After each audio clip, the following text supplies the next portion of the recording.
on est sur un site qui est classé comme espace naturel sensible. C'est un site sur lequel il y a donc une politique en faveur de sa protection, qui est notamment menée par la communauté de communes du Thouarcey. Nos actions sur ce site, ça va être à la fois de la gestion, donc pour la préservation des habitats. Ça va être également faire des inventaires, des suivis scientifiques pour améliorer la connaissance du site au niveau des espèces. C'est un site qui a une valeur patrimoniale exceptionnelle. C'est un site remarquable avec énormément d'espèces patrimoniales et également protégées. Ça va être surtout les habitats qui sont d'intérêt communautaire et après donc toute la flore et toute la faune qui peut être associée. C'est un espace également qui est très fréquenté avec plus de 7000 passages par an, facilement accessible que ce soit en vélo ou à pied. Et après c'est aussi un espace qui offre un paysage grandiose qui est vraiment hors du commun par rapport au paysage on va dire du Thouarcey dans son ensemble. Donc pour le parcourir, il y a plusieurs sentiers. Donc il va y avoir les sentiers qui vont aller dans le fond de la vallée et qui vont permettre après de découvrir la cascade de Pommiers et monter en hauteur au niveau des falaises, des affleurements rocheux pour vraiment avoir toute la vue. Il y a également des animaux qui peuvent pâturer sur le site pour justement gérer et aider à maintenir les habitats. Et donc là, on va aller voir les paysages, etc.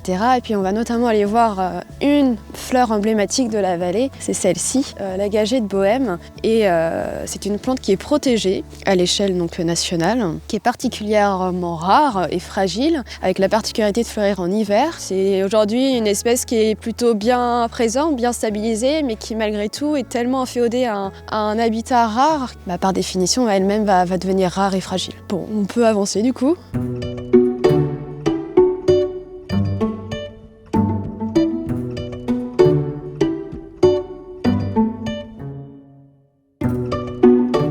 On va avoir plusieurs types de pelouses. On va avoir donc dans un premier temps une pelouse plutôt calcicole, on va dire, et après on va progressivement aller vers une pelouse acidiphile et après sur des pelouses vraiment encore différentes, vraiment pionnières, qui sont vraiment sur la roche elle-même. Et c'est là où on va trouver notre gagée de Bohême en fait. Avec la vallée, ce qui est intéressant, c'est qu'il y a aussi tout ce patrimoine géologique qui est flagrant parce que là on voit vraiment les roches à part entière, on les visualise très bien. Et l'intérêt vraiment du site ici, c'est sa géomorphologie, son profil, son relief, au-delà vraiment des roches qui en soi sont pas nécessairement rares, mais vraiment d'avoir ce relief-là de falaises, d'affleurements rocheux comme ça, cette découpe, c'est complètement inédit en fait. Parce que la vallée en elle-même, quand on prend toute la zone avec les boisements, c'est sur une surface de 100 hectares. Après, nous, la communauté de communes du Thouarcey, on a aussi du foncier.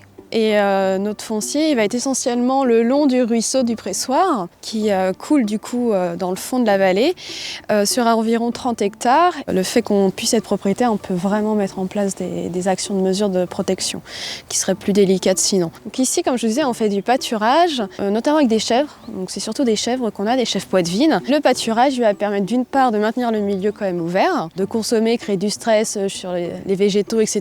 par le fait d'être consommé et ça va du coup permettre de maintenir cet habitat. Donc,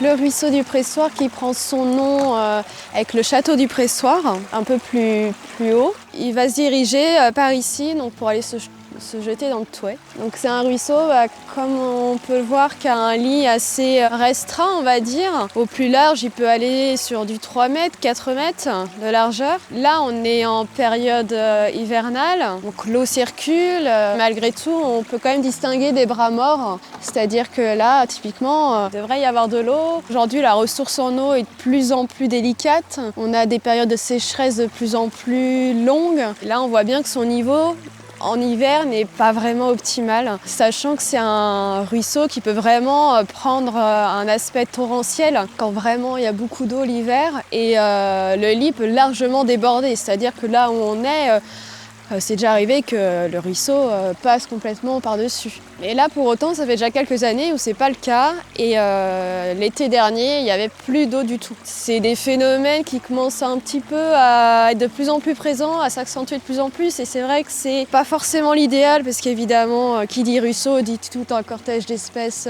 associées qui en dépendent de cette eau.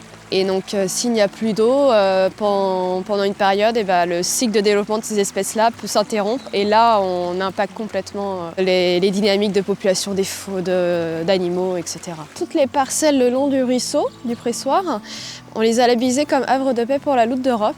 C'est une labellisation qui est portée par la Société française pour l'étude et la protection des mammifères. On a classé des espaces pour la loutre, donc là où la loutre est présente, on a déjà pu attester sa présence, mais ça peut être aussi des espaces où la loutre tend à recoloniser aussi, parce que c'est une espèce aujourd'hui qui est en train de recoloniser en fait les cours d'eau de la France, puisqu'elle a été pendant très longtemps chassée, persécutée, et on a failli frôler l'extinction. Ce qui fait qu'aujourd'hui cette espèce est protégée par la loi en France. Et l'idée de labelliser ces espaces-là, d'une part, ça permet de faire connaître et d'informer de la présence de la loutre.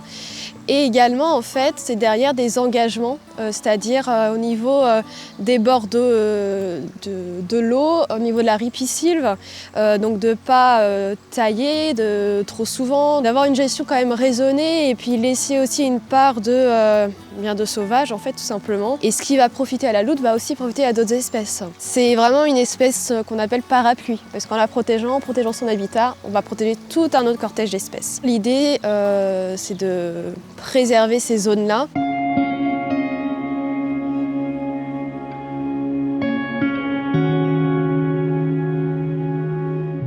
Après, la gageure de Bohême, c'est vrai qu'elle ne fleurit pas forcément tous les ans. On estime environ 3000 individus. On va les retrouver sur les roches, les affleurements rocheux, tout au long de la vallée, en fait, partout. Mais elle ne fleurit pas forcément tous les ans. On dirait de l'herbe, concrètement, donc c'est pas forcément évident. Donc des années, ça va beaucoup fleurir, d'autres pas forcément, mais ça ne veut pas dire qu'elle est plus là. Ça dépend des conditions. Sachant que la floraison, après, c'est sur une période quand même, une semaine, 15 jours. Ça reste fleuri.